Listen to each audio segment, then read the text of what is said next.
Exit చూడండి ఎలా ఉందో. ఒక గుహలో నుంచి బయటికి పోయినట్టుంది.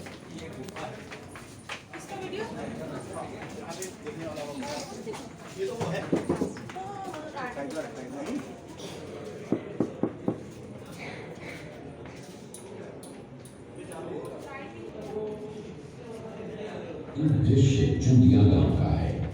अलीगढ़ के पास पर्याप्त संपत्ति नहीं थी तो उनके वित्त मंत्री भामाशाह ने अपनी सारी सुख सुविधा को छोड़कर अपने राजा को स्वर्ण का धन 25 लाख रुपए व राजकोष में 20,000 अशर्फियां देश के लिए अर्पित, जिससे महाराणा प्रताप ने 12 वर्षों तक अपनी सेना को संगठित किया, सैन्य शक्ति को बढ़ाया और मेवाड़ मातृभूमि को आजाद करवाया।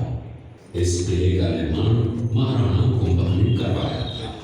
इस किले के अंदर 9 मई 1540 ईस्वी में महाराणा प्रताप का जन्म हुआ था।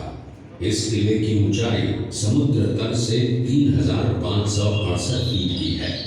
इस किले की दीवार 36 किलोमीटर तक फैली हुई है। इस दीवार का नाम ग्रेट वॉल ऑफ चाइना के बाद द्वितीय पायदान पर दर्ज है। इस किले के अंदर 360 प्राचीन मंदिर हैं। उन मंदिरों में से जग प्रसिद्ध महादेव का मंदिर सबसे प्राचीन है। कुंभलगढ़ किला यहाँ से 65 किलोमीटर की दूरी पर है। कृपया अब आप सब पीछे की तरफ देखें। इसी किले के अंदर महाराणा प्रताप का बचपन बीता था। इस किले की तलहटियों में महाराणा प्रताप ने अपने गुरु से शिक्षा प्राप्त की थी। ये किला 12 वर्ग किलोमीटर में फैला हुआ है।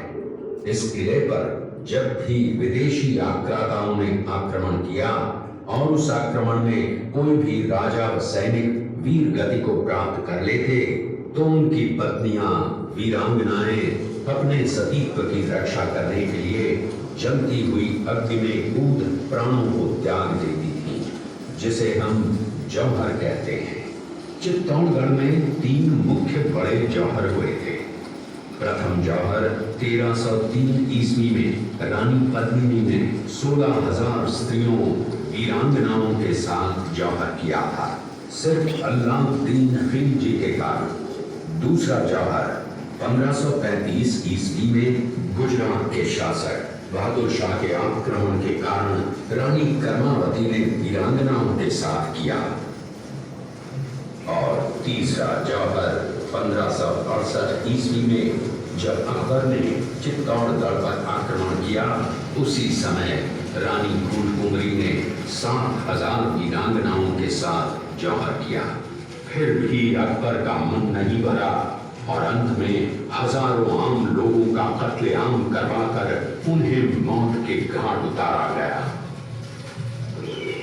इस किले में देखने योग्य विजय स्तंभ है, कीर्ति स्तंभ, मीरा मंदिर, जैन मंदिर, कालिका माता मंदिर, भामाशाह हवेली, कुंभाश्याम मंदिर, फतेह प्रकाश महल हैं। ये किला यहाँ से 140 किलोमीटर दूरी पर है।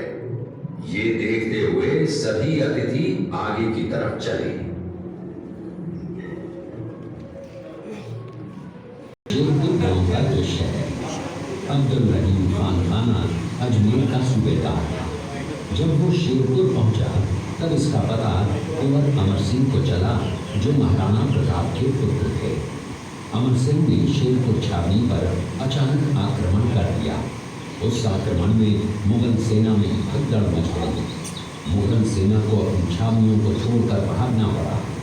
छावनियों के अंदर से लूटा हुआ माल व अब्दुल रहीम खान खाना, जिसकी बेगम आनी खान को बंदी बनाकर महाराणा प्रताप के सामने पेश किया गया। तब अमर सिंह पर महाराणा प्रताप क्रोधित हुए और कहा, जहाँ से इस नारी को बंदी बनाकर लाए हो, इसे पुनः ससम्मान लौटा कर आओ। महाराणा प्रताप ने कहा, हमें नारी से कोई दुश्मनी नहीं है, हमें तो देश विद्रोहियों से दुश्मनी है, जिन्होंने चारों तरफ आतंक फैलाया है। महाराणा प्रताप के आदेश का पालन करते हुए कुंवर अमर सिंह ने उस मुगल नारी को ससम्मान छावनी तक पहुंचाया।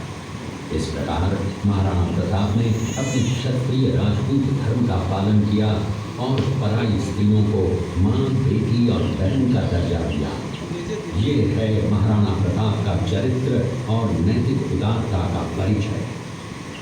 ये देखते हुए सभी अतिथि आगे की तरफ चले।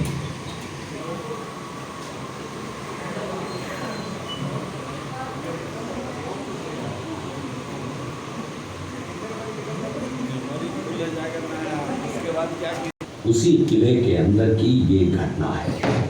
मेवाड़ की एक ऐसी मां थी जिसने अपने पुत्र का बलिदान देकर राजवंश की रक्षा की थी। उस मां का नाम पन्नाधाय था। पन्नाधाय जाति से गुर्जर थी। वो एक राजकुमार की धाई मां थी। दूसरी तरफ हाथ में तलवार लिए खड़ा ये बनवीर सिंह एक दासी पुत्र है। ये कुंवर उदय सिंह की हत्या करके मेवाड़ की राजगद्दी प्राप्त करना चाहता था। एक रात्रि बनवीर सिंह को मौका मिला। वो राजकुमार उदय सिंह के बड़े भाई विक्रमादित्य सिंह की हत्या करके राजमहल की तरफ आगे बढ़ा। इसकी सूचना पन्नाधाय को लग गई। कुछ समय तक पन्नाधाय चिंतित हुई। तभी पन्नाधाय ने अपने पुत्र चंदन को राजसी कपड़े पहनाकर पलंग पर सुला दिया और उदय सिंह को एक टोकरी के अंदर ढक के महल के बाहर निकालकर गुप्त रास्ते से कुंभलगढ़ भेज।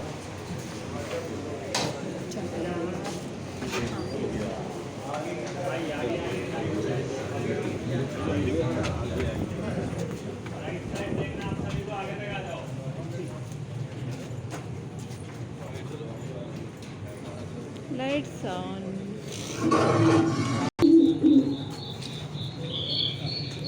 इस जंगलों में रहकर किया।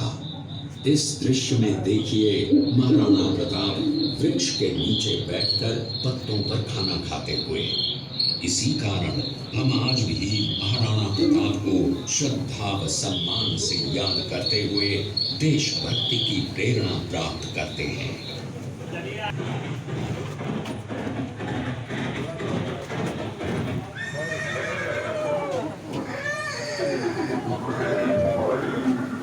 ये दृश्य महाराणा प्रताप और सुविख्यात स्वामी भक्त घोड़े चेतक के अंतिम मिलन का है। हल्दी घाटी युद्ध के बाद चेतक घोड़े ने 22 फीट के एक बरसाती नाले को पार किया। ये उसी समय का दृश्य है। पास में खड़े महाराणा प्रताप के छोटे भाई शक्ति सिंह हैं, जो पहले मुगल सेना में थे। बाद में वो महाराणा प्रताप की तरफ आए, माफी मांगी और अपना घोड़ा महाराणा प्रताप को दिया। ये देखते हुए सभी अतिथि आगे की तरफ चले।